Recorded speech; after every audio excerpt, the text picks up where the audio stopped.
ঠিক বিকেল 4টে নিউজ 18 বাংলায় নিউজ 18 প্রাইম নিয়ে আপনাদের সঙ্গে রয়েছে আমি তমশ্রী। শুরুতেই যে খবরের দিকে নজর রাখতে হবে, প্রধানমন্ত্রী নরেন্দ্র মোদী, দেশের প্রধানমন্ত্রী, তার ফেসবুক থেকে ভিডিও রিমুভ।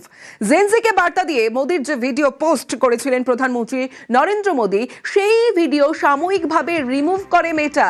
মোদির পোস্ট করা যে ভিডিও, সেই ভিডিও ব্লক করে মেটা। বিতর্কের ঝড় উঠতেই ক্ষমা চাইল মার্কিন সংস্থা।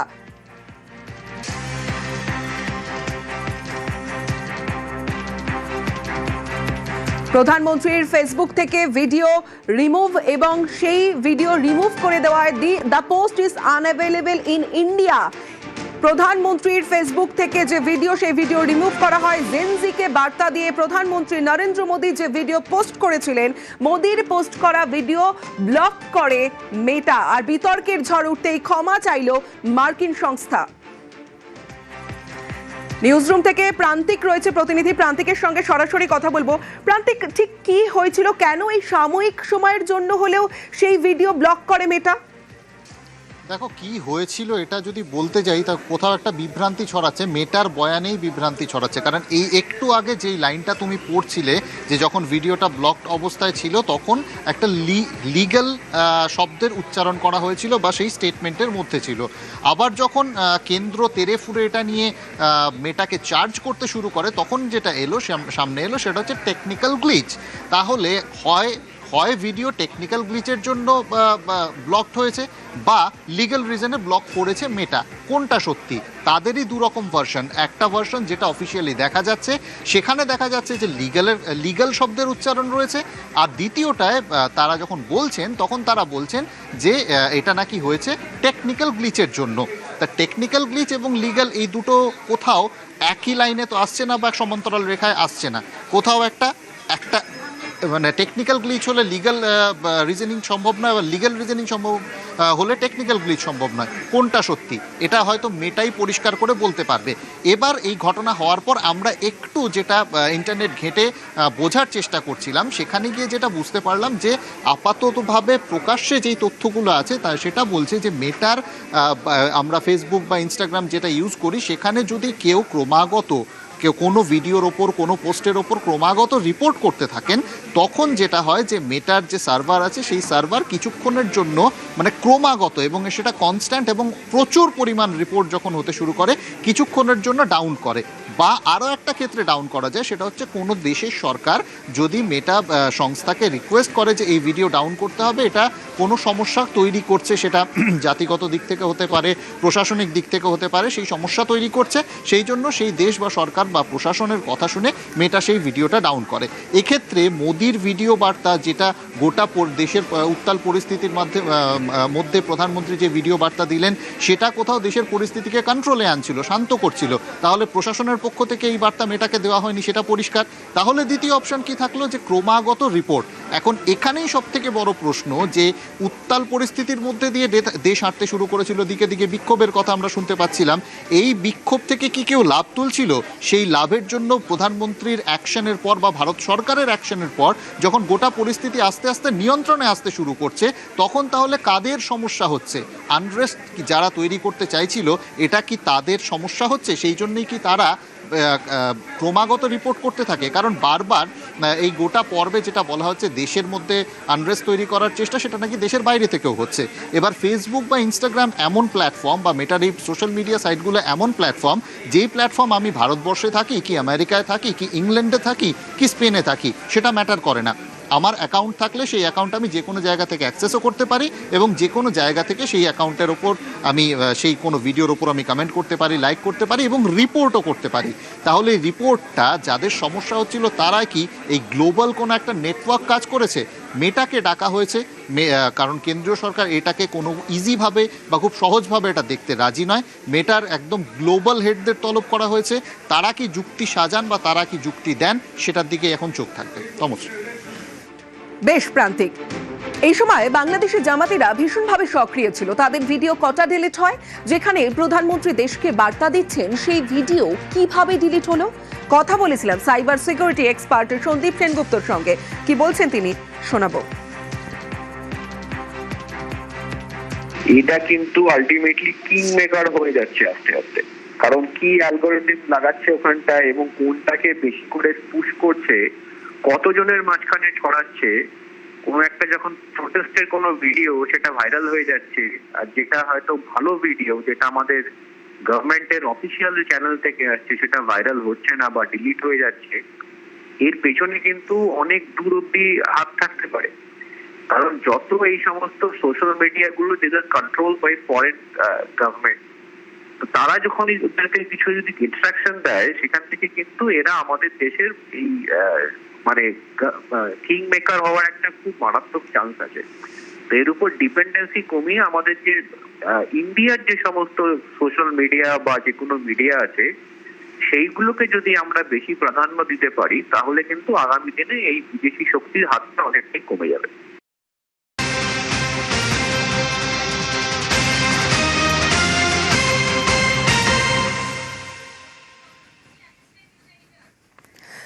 নিট আন্দোলন, আর এই নিট আন্দোলনের গরম তাওয়ায় হাত সেকেছে পাকিস্তান। অস্থিরতা তৈরি করে ভারতকে ভেতর থেকে ভাঙার চক্রান্ত করা হয়েছে। শুধু তাই নয়, প্রতিবাদীদের ভিড়ে মিশে গোলমাল পাকানোর চেষ্টা করেছে দাগি অপরাধীরাও। দিল্লি ও মহারাষ্ট্র পুলিশের তদন্তে সামনে এলো চোখ কপালে তোলা তথ্য। এই মুহূর্তে আমার সঙ্গে থেকে রয়েছে অ্যাসিস্ট্যান্ট নিউজ এডিটর প্রদীপ চক্রবর্তী। প্রদীপের কাছে যাব। প্রদীপ, তার মানে প্রথমেই যে বিষয়টা জানতে চাইবো যে ওয়েল কোঅর্ডিনেটর ষড়যন্ত্র এটা। হ্যাঁ, প্রধানমন্ত্রীর ভিডিও ডিলিট হয়ে যাওয়ার পর এটাকে আর বিক্ষিপ্ত ঘটনা মনে করা হচ্ছে না, কারণ তারপর একাধিক ঘটনা আমাদের সামনে আসছে। একে একে আমরা নিউজ 18 বাংলার দর্শকদের সেগুলো জানাবো এবং তাতে জানা যাবে যে এটা একটা ওয়েল কোঅর্ডিনেটেড এফোর্ট বলে মনে করা হচ্ছে এবং তার ফলে এটাকে আর হালকাভাবে নেওয়া যাচ্ছে না। সহজভাবে বলতে গেলে দিল্লির জমায়েতে, দিল্লির যন্তর মন্তরের জমায়েতে বেশ কিছু মানুষের উপস্থিতি পাওয়া গেছে যাদের সেখানে থাকার কথা নয়, এবং সোশ্যাল মিডিয়ায় বহু ভিডিও শেয়ার হয়েছে যেগুলোর সঙ্গে এই আন্দোলনের কোনো যুক্ত নেই বা বিভ্রান্তিকর। একে একে দিল্লি পুলিশ, মহারাষ্ট্র পুলিশের তদন্তে চাঞ্চল্যকর সব তথ্য উঠে এসছে, যা আমরা আমাদের দর্শকদের এরপর একে একে জানাবো। সঙ্গে থাকো প্রদীপ। নিট আন্দোলনের গরম তাওয়ায় হাত সেকেছে পাকিস্তান। অস্থিরতা তৈরি করে ভারতকে ভেতর থেকে ভাঙার চক্রান্ত করা হয়েছে। শুধু তাই নয়, প্রতিবাদীদের ভিড়ে সে গোলমাল পাকানোর চেষ্টা করেছে দাগি অপরাধীরাও। দিল্লি মহারাষ্ট্র পুলিশের তদন্তে সামনে এলো চোখ কপালে তোলা তথ্য। ভারতের ক্ষতি করার চক্রান্ত হয়েছে পাকিস্তান এবং আরব দুনিয়া থেকে। অন্যদিকে মহারাষ্ট্রের সাইবার ক্রাইম ডিপার্টমেন্ট 429টি সোশ্যাল মিডিয়া প্রোফাইলকে চিহ্নিত করেছে। সেগুলি ফেসবুক, ইনস্টাগ্রাম, এক্স হ্যান্ডেল, ইউটিউবে ছড়িয়ে রয়েছে। তবে তার মধ্যে একাধিক অ্যাকাউন্ট ফেকও রয়েছে। আমার সঙ্গে নিউজ রুম থেকে অ্যাসিস্ট্যান্ট নিউজ এডিটর প্রদীপ চক্রবর্তী রয়েছে। প্রদীপ, তার মানে আমরা যে সমস্ত প্রতিবাদের ভিডিও দেখেছি সোশ্যাল মিডিয়ার মাধ্যমে, তার মানে বেশিরভাগই ফেক ছিল। বেশিরভাগই ফেক নয়, অনেক ভিডিওই সত্যি ছিল, কিন্তু সত্যি আর মিথ্যে এমনভাবে মিশিয়ে দেওয়া হয়েছিল, এমনভাবে গুলিয়ে দেওয়া হয়েছিল যে আমাদের সিদ্ধান্তকে তা অনেক ক্ষেত্রে প্রভাবিত করেছে।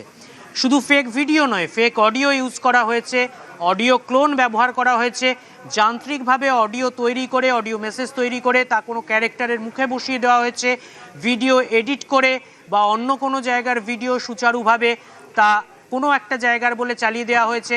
এবং এই যে প্রতিবাদীর সংখ্যা, সেটাকে এআই দিয়ে রিক্রিয়েট করে অনেক বেশি করে দেখানো হয়েছে। মানে অর্থাৎ একটা মাঠের যদি একটা অল্প জায়গায় কিছু মানুষ জমায়েত হন, সেটাকে রিক্রিয়েট করে গোটা মাঠ ভর্তি জনতা দেখানো যায় এআই এর মাধ্যমে, সেটা করা হয়েছে। মহারাষ্ট্র পুলিশের সাইবার ক্রাইম বিভাগ এটা তদন্ত করেছিল। তারা পাল্টা প্রযুক্তি ব্যবহার করে এবং তারপর একটা প্যাটার্ন লক্ষ্য করে, অর্থাৎ বিক্ষিপ্তভাবে কেউ কিছু করছে না, একটা কোঅর্ডিনেটেড এফোর্টে এটা করা হচ্ছে। 429টা অ্যাকাউন্টকে চিহ্নিত করা হয় বা 429টা সোশ্যাল মিডিয়া প্রোফাইলকে চিহ্নিত করা হয়। সেগুলোর মধ্যে Facebook, Instagram, x handle, YouTube আছে। তারা কন্টেন্ট পোস্ট করেছে এবং এই আশ্চর্যজনকভাবে এটা হচ্ছে যে 429টা অ্যাকাউন্টের মধ্যে, 429টা প্রোফাইলের মধ্যে শতাধিক প্রোফাইল পাকিস্তান এবং মধ্যপ্রাচ্য বা পশ্চিম এশিয়া থেকে নিয়ন্ত্রিত। অর্থাৎ ভারতের যারা ক্ষতি করতে পারে সেই শক্তিগুলি যেসব দেশে সক্রিয়, সেখান থেকে এই প্রচারটা বা অপপ্রচারগুলো চালানো হয়েছে, তার মানে কি? তার মানে হচ্ছে এটাও একটা সন্ত্রাস বা সন্ত্রাসের এটাও একটা রূপ। সরাসরি যুদ্ধে না পেরে কাশ্মীরে এবং ভারতে ছায়াযুদ্ধ শুরু হয়েছিল, নাশকতা শুরু হয়েছিল। সন্ত্রাসের বিরুদ্ধে ভারত কঠিন অবস্থান নেওয়ার পরে আবার একটা সন্ত্রাসের পদক্ষেপ নেওয়া হচ্ছে। এটাকে আমরা সাইবার সন্ত্রাস বলতে পারি। এখানে ভারতের বাইরে থেকে ভারতের মাটিতে পা না রেখে শুধুমাত্র সাইবার দুনিয়াকে ব্যবহার করে ভারতের মধ্যে অস্থিরতা তৈরি করা যায়। তাই মহারাষ্ট্র পুলিশ মহারাষ্ট্রের জনতাকে বলেছে যে আগে বিচার করুন, নিজে ভাবুন, বারবার চেক করুন, তারপর কোনো ভিডিও শেয়ার করুন, তারপর বিশ্বাস করুন। দ্বিতীয় যে জিনিসটা সবচেয়ে বেশি চাঞ্চল্যকর হয়েছে সেটা হচ্ছে দিল্লি পুলিশ 20শে জুলাই সংসদ অভিযানে প্রতিবাদীদের সঙ্গে দিল্লি পুলিশের সংঘর্ষের পর দিল্লি পুলিশ একটা তদন্ত করে। তাতে 2873 জনকে চিহ্নিত করা হয়েছিল সন্দেহভাজন হিসেবে, এবং ফেসিয়াল রিকগনিশন সফটওয়্যার বা ফেসিয়াল রিকগনিশন সিস্টেম ব্যবহার করে তারা এর মধ্যে 989 জন, মানে প্রায় 1000 জনের ক্ষেত্রে চাঞ্চল্যকর তথ্য পেয়েছে। 1000 জন দাগি আসামির মুখ মিলে গেছে, তারা খুনের আসামি। এই জায়গা থেকে তুমি এবং তোমার সঙ্গে প্রান্তিক রয়েছে, তোমাদের দুজনের কাছে জানতে চাইবো, এই যে এতজন, অর্থাৎ তারা কি করতে গিয়েছিল, তাদের সঙ্গে নিট আন্দোলনের কি সম্পর্ক, এই প্রশ্নটাই তো এখন আসছে। হ্যাঁ, এটা অস্বীকার করে উপায় নেই প্রান্তিক যে আমরা একটা ভিড়ের মধ্যে পকেটমার দেখতে পারি, ছিনতাইকারী দেখতে পারি, যদি অপরাধী ছিচকে চোর দেখতে পারি, তাদের লাভ হতে পারে। কিন্তু খুনের আসামি, খুনের অপরাধের আসামি, দাগি আসামি, পক্সো আইনে অভিযুক্ত, মলেস্টেশনে অভিযুক্ত, রেপে অভিযুক্ত, অপহরণে অভিযুক্ত, এদের যন্তর মন্তরে কি প্রয়োজন ছিল? এরা ওই 1000 লোক কি করে ঢুকলো ওর মধ্যে? কি মনে হয় তোমার? দেখো, এই যন্তর মন্তরে অনেক কিছুর ওপর না একটা ফুসমন্তর ছিল, মানে অনেক বাইরের ফুসমন্তর এই যন্তর মন্তরে ছিল, এবং সেটা কোথাও কাজ করেছে। কারণ একটা সমস্যা কোথায় আমাদের দেশের মানুষের মধ্যে এবং কোথাও হয়তো বাইরের বিদেশেও আছে, সেটা হচ্ছে আমরা কোনো কিছু দেখে কিছু একটা ভালো লাগলো শেয়ার করে বসে থাকলাম, বা সেটার ওপর একটা ন্যারেটিভ নিয়ে শুরু করলাম। আমরা আদৌ দেখার চেষ্টা করি না, বা তুমি একটু আগে যেই কথাটা বলছিলে সেটা ঠিক না ভুল। কিছুদিন আগে বা যখন এই এআই অত খুব ভালো করে সবার প্রচারে আসেনি, বা খুব সহজে বলা যেতে পারে সবার কাছে খুব সহজলভ্য এআই হয়ে ওঠেনি, তখন যেটা বারবার চলতো সেটা হচ্ছে টুল কিট। মানে কোনো কিছুতে আমরা সবাই জানতাম যে কোনো একটা প্রপাগ্যান্ডার ওপর যখন কাজ হতো, একটা টুল কিট হতো, এবং তাতে কথার কথা বলছি, ধরুন কোনো একটা বিষয়ে প্রতিবাদ করতে হবে। প্রতিবাদ এবার প্রত্যেকে, আমার একটা ভাষা থাকতে পারে, প্রদীপের একটা ভাষা থাকতে পারে, আপনার একটা ভাষা থাকতে পারে। সেখানে কি হতো, এরকম 7 থেকে 8 রকমের একটা করে প্যারাগ্রাফ লেখা থাকতো, এবং ঘুরিয়ে ফিরিয়ে দেখা যেত সেই প্যারাগ্রাফগুলোই প্রতিবাদীদের সবার প্রোফাইলে ঘুরিয়ে ফিরিয়ে 1 2 3 4 3 4 2 1 4 3 2 1 এইভাবে করে প্যাটার্নে আসতে থাকতো। এই টুলকিটটাকে এইভাবে প্রচার করা হতো। তো এখন এআই এর যুগ, এই টুলকিটের ওপর এআই এখন কাজ করতে শুরু করেছে। এআই এর উপর দিয়ে ভিডিও বানানো যাচ্ছে, ছবি বানানো যাচ্ছে, গোটা সিস্টেমটাকে কন্ট্রোল করা যাচ্ছে। এবং কিছু কিছু ক্ষেত্রে আমি নিজে যখন ফেসবুক বা অন্যান্য সোশ্যাল মিডিয়া প্ল্যাটফর্ম দেখে অবাক হই, যে কিছু কিছু ছবি বা কিছু কিছু তথ্য দেখে বোঝা যাচ্ছে কোথাও এর মধ্যে সংশয়ের জায়গা রয়েছে, ভীষণভাবে সংশয়ের জায়গা রয়েছে, কিন্তু তাও সেগুলো শেয়ার হয়ে যাচ্ছে এবং মানুষ সেটার মধ্যে পাগলের মতো কমেন্ট করছেন। মানে কোথাও একটা সোশ্যাল নেটওয়ার্কিং সাইট ব্যবহারের যে অ্যাওয়ারনেস, সেটার মধ্যে আমাদের ঘাটতি রয়েছে, এবং সেটারই সুযোগ নিচ্ছে এমন কেউ কেউ, যেটা হয়তো আমরা এখন বুঝতে পারছি না, হয়তো ভুলটা ভবিষ্যতে বুঝতে পারবো যখন হয়তো কোনো বড় একটা ক্ষতি আমাদের হয়ে যাবে, তারপর হয়তো আমরা বুঝতে পারবো। কারণ আমার আপনার সোশ্যাল মিডিয়ার উপর নিয়ন্ত্রণটা আমার তোমারই থাকবে, সেটার উপর সরকার সবসময় নিয়ন্ত্রণ করতে পারে না, সম্ভবও নয়। তো সেটাকে আমি কিভাবে ব্যবহার করছি এবং কোন জিনিসটাকে আমি প্রমোট করছি আমার নিজের সোশ্যাল মিডিয়া অ্যাকাউন্ট থেকে, সেটা কিন্তু একটা বড় ফ্যাক্টর হয়ে দাঁড়াচ্ছে। প্রদীপ, আরেকটা জিনিস, তুমি যখন টুলকিটের কথা বললে তখন আমার মনে আছে যে 2021 সালের জানুয়ারিতে যখন দিল্লি রাজধানী এলাকায় কৃষক বিদ্রোহ চরমে, তখন প্রজাতন্ত্র দিবসের আগে বা পরে দিল্লিতে কৃষকদের আন্দোলনকারীদের একাংশ ঢুকে পড়েছিল, এবং লালকেল্লায় ঢুকে পড়ে ইন্ডিয়ান ফ্ল্যাগের ওপর প্রতিবাদের ফ্ল্যাগ ট্যাগ লাগিয়ে দিয়ে একটা বিশাল ব্যবস্থা, কি বলবো, বিশৃঙ্খলার সৃষ্টি হয়েছিল। তার কদিন পরে দিল্লি পুলিশ একটা প্রেস কনফারেন্স করে এই টুল কিট শেয়ার করার ঘটনা সামনে এনেছিল, এবং ধরা পড়েছিল সেটা একটা বৃহৎ ষড়যন্ত্রের অংশ ছিল। তুমি বললে যে আমার আর তোমার সোশ্যাল মিডিয়া, আমার আর তোমার নিয়ন্ত্রণে, রাষ্ট্রের নিয়ন্ত্রণ নেই। রাষ্ট্রের নিয়ন্ত্রণ নেই, কিন্তু প্রধানমন্ত্রীর সোশ্যাল মিডিয়া প্রোফাইল থেকে ভিডিও ডিলিট হয়ে যাচ্ছে, তার মানে পররাষ্ট্রের একটা নিয়ন্ত্রণ কিন্তু প্রান্তিক আসছে, মানে ঠিক আমাদের নিয়ন্ত্রণে নয়। যতক্ষণ আমার আর তোমার সোশ্যাল মিডিয়া প্রোফাইল তাদের স্বার্থ চরিতার্থ করছে অথবা তাদের স্বার্থহানি করছে না, ততক্ষণ অবধি আমার সোশ্যাল মিডিয়া প্রোফাইল আমার নিয়ন্ত্রণে। কিন্তু যেই মুহূর্তে আমি আমার দেশকে কোনো বার্তা দিচ্ছি বা কোনো ভুলকে তুলে ধরার চেষ্টা করছি, তখন সোশ্যাল মিডিয়া প্রোফাইলকে আমার বাইরে থেকে নিয়ন্ত্রণ করা, রিচ কমিয়ে দেওয়া, ভিডিও উধাও করে দেওয়া, এ ধরনের ঘটনা ঘটানো যাচ্ছে। শুধু এক্ষেত্রে যেটা বলছিলাম প্রদীপ, শুধু সোশ্যাল মিডিয়া প্ল্যাটফর্মকে নয়, আমাদের মস্তিষ্কটাকেও কোথাও নিয়ন্ত্রণ করতে শুরু করেছে, যে আমরা নিজেদের বিচার বোধ বুদ্ধি সমস্ত হারিয়ে যাচ্ছি। কারণ প্রদীপ যেই কথাটা দিয়ে শুরু করেছিল বা যেই কথাটার চর্চা আমরা করছিলাম, যে এই আন্দোলনে এমন কাউকে লক্ষ্য করা গেছে যাদের হয়তো সেই আন্দোলনের সাথে কোনো যোগ নেই, আন্দোলন নিয়ে তো কোনো প্রশ্ন নেই, থাকতেই পারে আন্দোলন, হতেই পারে গণতান্ত্রিক আন্দোলন নিয়ে কোনো দেশের কোনো সরকারের আপত্তি আছে বলে তো আমার অন্তত জানা নেই। তো সেই জায়গায় বলতে পারি যে এদের কি কাজ ছিল সেখানে, কারণ আমি বেশ কিছু ভিডিও দেখতে পেলাম। আবার বলছি, ভিডিও আমি দেখতে পেয়েছি কিন্তু আমি শেয়ার করিনি বা সেটা নিয়ে আমরা খবর করতে যাইনি, তার কারণ সেটা সত্য কি অসত্য সেই বিচারটা আমরা করে উঠতে পারিনি, তাই আমরা সেটা খবর নেই। যে এই সিজেপির জান্তার মান্তার প্রোটেস্টে এক পিৎজা বিক্রেতা, তিনি কোনো একটা অর্ডার দিতে এসেছিলেন, তার খাবারের যে জায়গাটা ছিল বা খাবার রাখার যে জায়গাটা, স্টোরটা ছিল, সেই স্টোরটা লুটপাট করে নেওয়া হয়েছিল। এবার একটা ভিড়ের মধ্যে সেই জায়গাটা দেখানো হচ্ছে, আদৌ সেটা জান্তার মান্তার কিনা আমরা কিন্তু জানি না, কিন্তু কেউ সেটাকেই আবার জান্তার মান্তার বলে পোস্ট করতে শুরু করছেন। সমস্যাটা এইখানেই, যে নিজেদের বোধ বুদ্ধির নিয়ন্ত্রণটা অন্যের হাতে কোথাও আমরা দিন দিন ঠেলে দিচ্ছি, কিন্তু সেটাই সব থেকে বড় কারণ হয়ে উঠছে আমাদের বিপদের। প্রদীপ, বেশ, ধন্যবাদ প্রান্তিক, ধন্যবাদ প্রদীপ।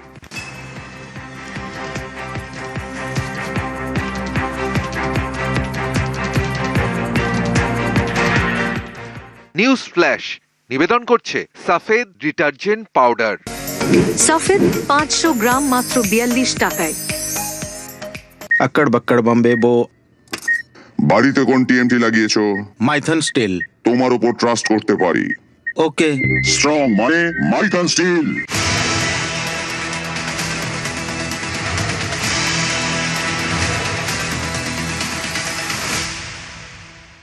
দুর্নীতিতে জিরো টলারেন্সের কথা আগেই জানিয়েছিল বিজেপি সরকার, আর এবার আরো কড়া পদক্ষেপ। এবার কাটমানি সিন্ডিকেট রুখতে হেল্পলাইন চালুর পরিকল্পনা। দুর্নীতি বন্ধে কঠোর পদক্ষেপ রাজ্য সরকারের। হেল্পলাইন নম্বর প্রকাশ করবে রাজ্য পুলিশ। কথা বলবো সোমরাজ আমাদের প্রতিনিধির সঙ্গে। সোমরাজ, এই হেল্পলাইন নম্বর কিভাবে কাজ করবে, সাধারণ মানুষ কিভাবে অভিযোগ জানাতে পারবেন?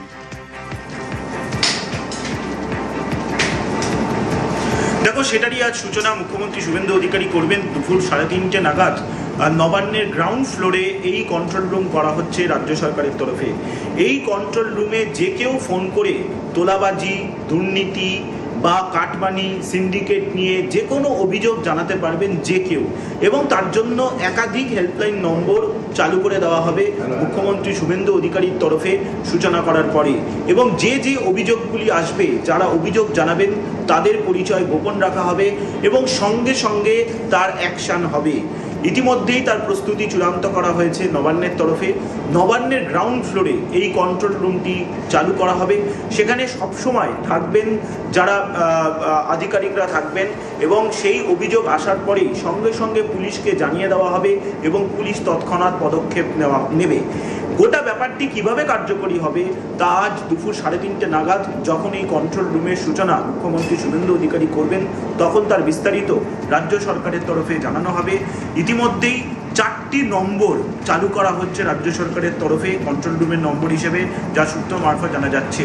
এবং এই কন্ট্রোল রুমের নম্বর কখন থেকে কখন চালু থাকবে, কিভাবে এই কন্ট্রোল রুমে কাজ হবে, তার বিস্তারিত দুপুর 3:30 নাগাদ মুখ্যমন্ত্রী শুভেন্দু অধিকারী যখন এই কন্ট্রোল রুমের সূচনা করবেন, তখন তার বিস্তারিত জানিয়ে দেওয়া হবে। কিন্তু অবশ্যই তোলাবাজি, কাটমানি, সিন্ডিকেট দৌরাত্ম, এমনকি যে কোনো রকমের অভিযোগ সঙ্গে সঙ্গে এই কন্ট্রোল রুমে ফোন করে জানানো যাবে এবং এই কন্ট্রোল রুমে ফোন আসা মারফত রাজ্য পুলিশকে সঙ্গে সঙ্গে পদক্ষেপ নেওয়ার কথা বলা হবে। যদি সেটা পুলিশ সংক্রান্ত হয়, যদি সেটা অ্যাডমিনিস্ট্রেশন সংক্রান্ত হয়, তাহলে সংশ্লিষ্ট জেলাশাসক বা কলকাতার ক্ষেত্রে হলে কলকাতা পুরসভা কমিশনার, অর্থাৎ প্রত্যেককে ফোন করে বলা হবে প্রয়োজনীয় পদক্ষেপ করতে। এই কন্ট্রোল রুম আজ উদ্বোধন করতে চলেছেন। অর্থাৎ কড়া পদক্ষেপ। এবং তৃণমূল জামানায় কাটমানি নিয়ে যেভাবে অভিযোগের পাহাড় ছিল, কাটমানি না দিলে কোনো কাজই হতো না বলে অভিযোগ আসতো, সেই কাটমানি বন্ধ করা নতুন সরকারের অন্যতম প্রতিশ্রুতি ছিল। আর সেই উদ্দেশ্যেই এবার হেল্পলাইন চালু হচ্ছে। কথা আমরা শুনবো দিলীপ ঘোষ এই নিয়ে কি বলেছেন। সাধারণ মানুষ যে কোনো জায়গায় সমস্যায় ভুগলে সবসময় পুলিশ কমপ্লেন নেয় না, তো সেজন্য সরকারের কাছে ইনফরমেশন আসা উচিত যে কোথায় কি সমস্যা চলছে, নাহলে সমাধান কি করে করবো। এই ধরনের টোল ফ্রি নম্বর বিভিন্ন ডিপার্টমেন্ট থেকে আসছে, আমাদের পঞ্চায়েতেও আছে। আমরা নতুন নম্বর জারি করছি, পঞ্চায়েতে কাজ না হলে সেটা মানুষ জানাবেন সমস্যায় পড়লেন। আর এইভাবে সাধারণ মানুষের জীবনযাত্রাতে কোনো রকম বাধা যাতে না আসে, সরকার সব চেষ্টা করছে। তৃণমূল জামানায় দেদার বেনিয়মের অভিযোগ হয়েছে, কাটমানি এবং চালান, তাহলে আমরা বুঝবো যে তোমরা গদি মিডিয়া নও, তোমরা নিরপেক্ষ।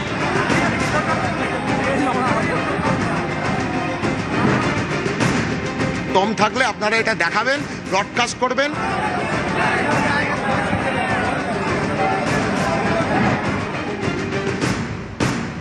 দেখাবেন এরা কারা। মৌলালী যুব কেন্দ্রে রাঁচির একটা ছবিকে কলকাতার ছবি বলে চালানো হচ্ছে।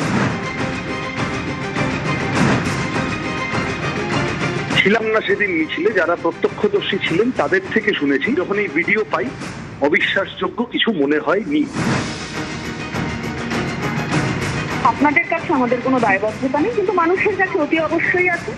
সেই জন্য ওটা ফ্যাক্ট চেক হবে। আমরা বুঝি, আমাদের ফ্যাক্ট চেকটা হয়ে আসুক, আমরা বুঝি। দুঃখ প্রকাশ করার থেকে আমার ভারতের আইনে জেল খেটে নেওয়া আমার কাছে 100% বেশি শ্রেয়। তাই যদি আমাদের কিছুটা থেকে থাকে, অবশ্যই অসাবধানতা বশত, তাহলে অর্ধসত্য প্রচারের দায় মিডিয়ারও আছে। আপনাদের কাছে একটা প্রশ্ন, মৌলালীতে ঠিক এইরকম একটা জায়গা কি আপনারা কোথাও খুঁজে পেয়েছেন? এক অংশের একদিকের জিনিস দেখিয়ে এইভাবে ন্যারেটিভ বিল্ড করার চেষ্টা, তাহলে লোকে গদি মিডিয়াই।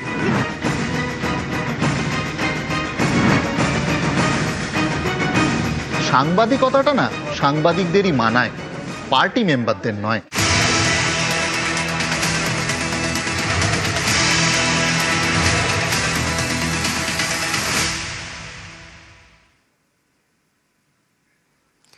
নিউজ 18 প্রাইমে এবার অন্ডালের ছবিটা দেখাবো আপনাদের। দেখুন, অন্ডালের যে ছবি আপনাদের দেখাচ্ছি, ধস এবং ধসে একাধিক বাড়িতে ফাটল। আর অন্ডালের ধসে একাধিক বাড়িতে যেমন ফাটল, তেমনি সাধারণ মানুষের মধ্যে একটা আতঙ্ক কাজ করছে। কিভাবে এই ধস, কি পরিস্থিতি সেখানে, সরাসরি চলে যাবো। আমার সঙ্গে আমার প্রতিনিধি অর্পণ রয়েছে, কথা বলবো অর্পণের সঙ্গে। অন্ডালে ধসে একাধিক বাড়িতে ফাটল, রীতিমতো আতঙ্কিত মানুষজন।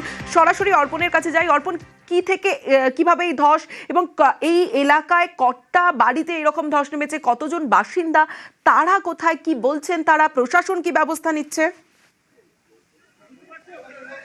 দেখো, একেবারে আমি যে জায়গায় দাঁড়িয়ে রয়েছি, অন্ডালের নীলকণ্ঠ মন্দিরের সন্নিকট যে ধোবাঘাট এলাকা রয়েছে, সেই ধোবাপাড়ায় কিন্তু হঠাৎ করে ধস এবং সেখানে একাধিক বাড়িতে ফাটল, প্রায় 70 থেকে 80টি বাড়িতে ফাটল।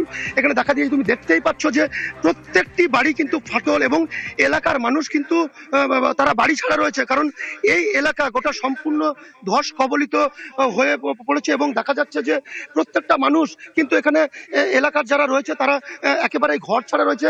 প্রশাসনের তরফ থেকেও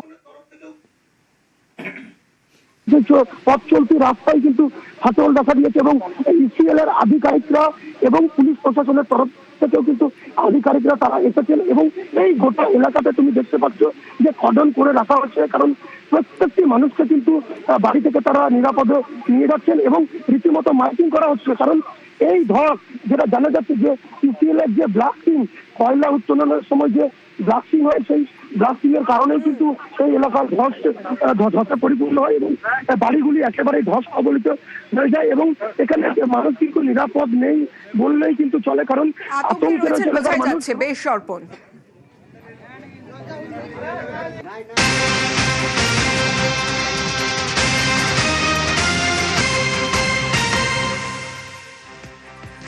বাঙালির শ্রেষ্ঠ উৎসব দুর্গাপুজো, আর দুর্গাপুজোর আগেই এবার রাজ্যের বিভিন্ন জায়গায় যে বেহাল রাস্তা, সেই বেহাল রাস্তা সারাইয়ের নির্দেশ সচিব পর্যায়ের বৈঠকে এই নির্দেশ দিয়েছেন মুখ্যমন্ত্রী শুভেন্দু অধিকারী। সোমরাজ রয়েছে আমার সঙ্গে। সোমরাজ, পুজোর বাকি আর 2.5 মাস, অর্থাৎ 2.5 মাসের মধ্যে এই সমস্ত রাস্তা এবার সারাইয়ের নির্দেশ দিলেন। একদমই আজ সচিবদের নিয়ে বৈঠক করেন মুখ্যমন্ত্রী শুভেন্দু অধিকারী এবং সেই বৈঠকে নির্দেশ দেওয়া হয়েছে দুর্গাপুজোর আগেই সব বেহাল রাস্তার মেরামতির কাজ শেষ করতে হবে এবং তার জন্য 10ই অক্টোবর টাইমলাইন দিয়েছেন মুখ্যমন্ত্রী শুভেন্দু অধিকারী বলে নবান্ন সূত্রে খবর। এবং এর জন্য পূর্ত দপ্তরকে 500 কোটির আর্থিক বরাদ্দও দেওয়া হয়েছে এবং বলা হয়েছে যে ভেন্ডারদের নিয়ে যা সমস্যা সেটা পূর্ত দপ্তরকে সমাধান করতে হবে, কিন্তু দুর্গাপুজোর আগেই অর্থাৎ 10ই অক্টোবরের মধ্যেই সব রাস্তার মেরামতির কাজ শেষ করতে হবে। আজ সচিবদের নিয়ে বৈঠকে তেমনটাই নির্দেশ মুখ্যমন্ত্রী দিয়েছেন বলেই নবান্ন সূত্রে খবর। বেশ।